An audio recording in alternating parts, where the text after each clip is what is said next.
আসসালামু আলাইকুম। সবাই কেমন আছেন? আশা করি সবাই ভালো আছেন। আলহামদুলিল্লাহ আমরাও ভালো আছি।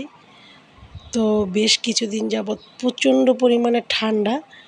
আর আপনি সবসময় মনে রাখবেন প্রচণ্ড গরমে আমের ভর্তা খেতে খুব ভালো লাগে। আর প্রচণ্ড ঠান্ডায় আপনি কাসুন্দি দিয়ে, কাঁচামরিচ দিয়ে একদম ঝাল, ঝাল করে এই আমের ভর্তাটা খেয়ে দেখবেন। আপনার যদি ঠান্ডা লেগে থাকে তাহলে অবশ্যই এটা আপনার খুবই ভালো লাগবে। আর এটা আপনার জন্য অনেক উপকারী হবে।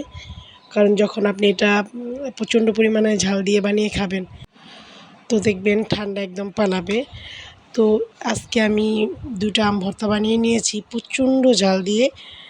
আর এটাকে এখন মানে খেয়ে দেখব কেমন লাগে। তো আলহামদুলিল্লাহ যেহেতু শরীরে জ্বর, ঠান্ডা, কোনো খাবারই মজা লাগে না।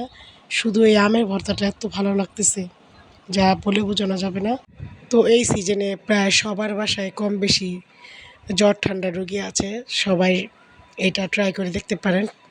একটু ঝাল বেশি, কাসুন্দি বেশি দিয়ে ট্রাই করে দেখেন। অবশ্যই আপনাদের ভালো লাগবে।